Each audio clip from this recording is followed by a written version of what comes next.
end of the world. Study if you can. I foretold Scripture. These are the ends of days. All of humanity should gather as one prayer for the preservation of the living and the soul of the elect. May God have mercy on us all.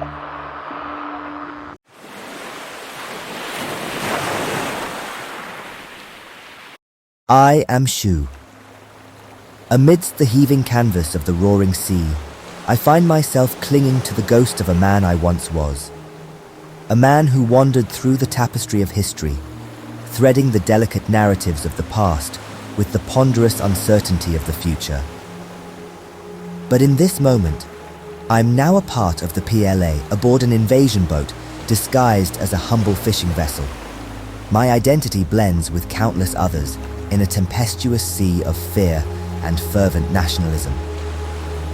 The salt in the air now carries the stench of impending death, a far cry from the tranquil marine fragrance that once danced playfully in my nostrils. The rolling waves that used to bring calm and reflection now bring only a nauseating anxiety. Around me, men gear up, their faces masked by a grim determination, their eyes hiding storms of trepidation and untold stories. But in the reflection of those turbulent pools, I see only a historian-turned-soldier, caught in the undertow of a narrative far greater than himself. As our vessel reaches the shore, the world turns into a deafening roar, a monstrous entity that seeks to consume everything pure and innocent. I jump out of the boat to meet chaos on the beach. The beach transforms into a merciless theater of death and destruction. Bullets and artillery are flying everywhere. Two men next to me drop as I trip over someone.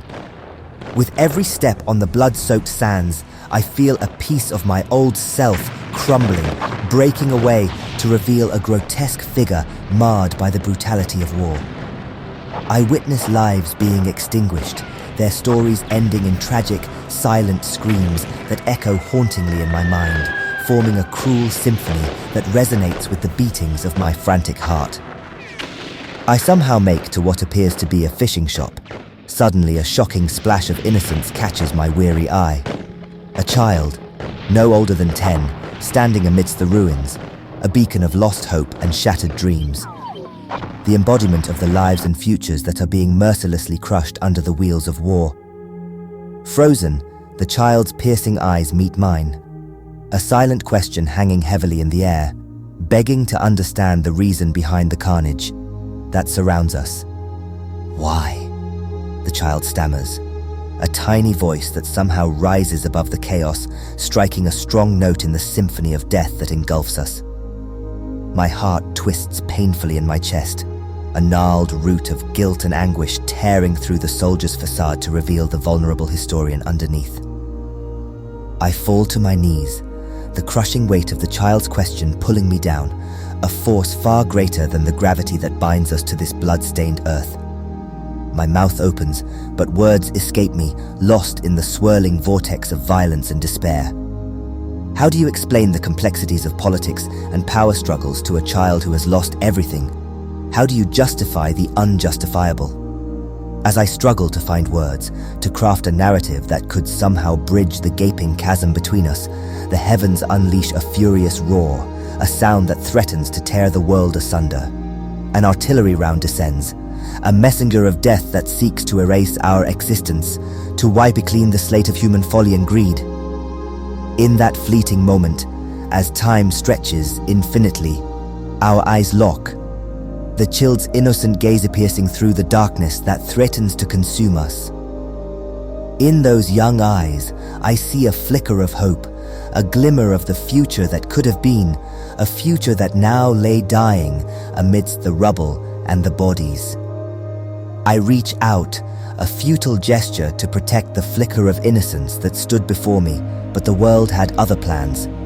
A blinding light engulfs us, a consuming fire that seeks to purify the sins of the world through destruction. As my body disintegrates, as the flesh and bone that once housed the soul of a historian is ripped asunder, a single tear escapes, a droplet of salt water that carries with it the weight of regret, of lost opportunities, and broken dreams. In my final moments, as the world crumbles around us, I find myself whispering a silent prayer, a plea to the heavens, to the universe, to anyone who would listen, a plea for forgiveness, for understanding, for a future where children can grow up free from the shadow of war, where historians can weave tales of unity and peace rather than division and death. And as the darkness claims me, I find solace in the child's gaze, a silent vow that though we failed today, hope would endure, a promise that their story, our story, would not end in vain, and a plea for peace in a world that desperately needs it.